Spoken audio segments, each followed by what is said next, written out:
Hey guys, what's going on?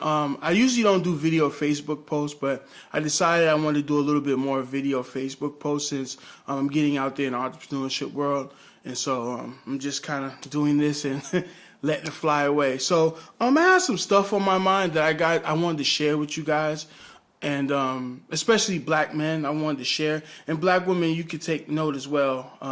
I think this is an important topic that usually doesn't get talked about, and it's something that I'm going through currently as of this moment, and probably going to be going through many times. So I want to talk about microaggressions and microaggressions in a professional environment and workplace. So there's going to be situations where you're going to come up against microaggressions, and you have to be able to react accordingly.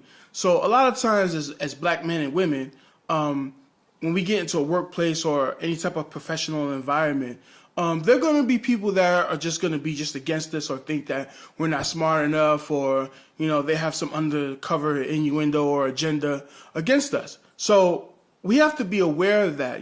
I kind of compare it to if there's a fastball, if you're a baseball player and you're at the mound and there's 3 balls and 2 strikes, and you know that the pitcher's going to have to throw a fastball down the middle of the plate, you know it's coming, so you have to be prepared for that pitch. So I kind of compare it to that, to where the microaggression is coming in some way, shape, or form. So you have to act accordingly. And so a lot of times that when people throw those little microaggressions, at us because we're black, or they think that we're less than or whatever, you just have to be prepared for that, and you can check the person, but I advise you do it in a professional manner, because what happens is they want you to be aggressive and come hard nosed, so that way they can have an excuse on to say, well, hey, this person is being aggressive, because as black people, like, that's the favorite word that they like to use against us. So that's just something that was bothering me, and I thought I'd share with you guys a little bit about microaggressions and things of that nature, either in the workplace or if you're collabing with people or whatever the case may be. So just be on the lookout for microaggressions, especially if you're on your way to doing something special or doing great things. Not everybody is for you, and not everybody is for us. So I just want to get that cleared out and make everyone understand that when you're moving up in the world, especially when you're dealing with people of other races, and you come to the table especially as a strong black woman or man, there's going to be some pushback, and it's not going to all be just, directly in your face. There's going to be situations where there's going to be a little bit of microaggressions. There's going to be a little slick talk. There's going to be that maneuver around and all this other stuff. So you just have to be prepared to handle it in a professional manner. No matter what, do not lose your cool. They're looking for you to lose your cool. So that's what was on my mind. I thought I'd share with everyone here on Facebook.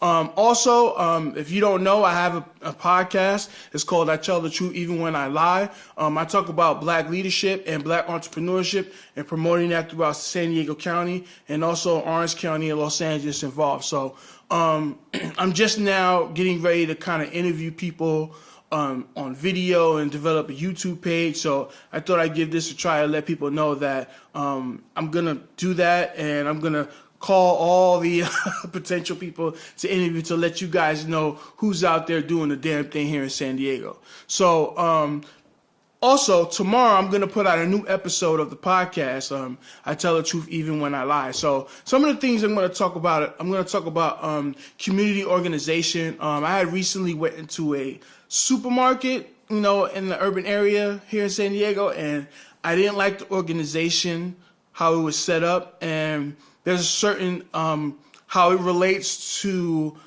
the mindset of black people when it comes to entrepreneurship and empowerment. So I'm going to talk about how those two relate. Also, I'm going to talk about black men here in San Diego. I'm gonna kind of get on the brothers here in San Diego. There's some things that I see, on Facebook or Instagram from the brothers here in San Diego that I'm not particularly feeling, and I'm going to talk about it. And I actually have a message for some of you brothers out there that's doing it. Don't get me wrong, some of you brothers are doing it big here and doing your thing, but there's certain sort of thing lacking, and I'm gonna discuss that on the podcast that's probably gonna come out tomorrow. And also I'm gonna talk about there's an issue in the black community about the real dude or the real nigga versus the real man, and there's kind of a battle going on with that. There's actually a Facebook post that one of my family members had posted about a situation that happened with a hip hop artist, and they got jumped and all that good stuff. And so I just want to discuss that, what's real, what's not. And a lot of times, the younger generation, they get things mixed up about what's real, what's not, what's hard, what's not, what's about being a man and what's not. And so I'm going to divulge into that topic, and I'm going to have some very strong words for all you brothers that think, you're 30 and over and still think you want to live like you in your 20s, as far as, it's all about the boys' mindset. So I'm going to discuss that as well. And so just thought I would share a little bit of knowledge with you guys. I know I don't do video Facebook, like I said, but decided to give this a try and a go. And so hopefully you'll tune into iTunes tomorrow. It's going to be available on iTunes or Castbox for those who don't have Apple and they have Android. You can download the Castbox. That's where you can find any podcast in the world that you want, and you could look up my podcast, I Tell the Truth Even When I Lie, and you can download that, subscribe. Also, I'll let you guys know when I'll put the YouTube channel up and start interviewing people, and then I'll tell you guys to subscribe to that. So see you guys later, and peace.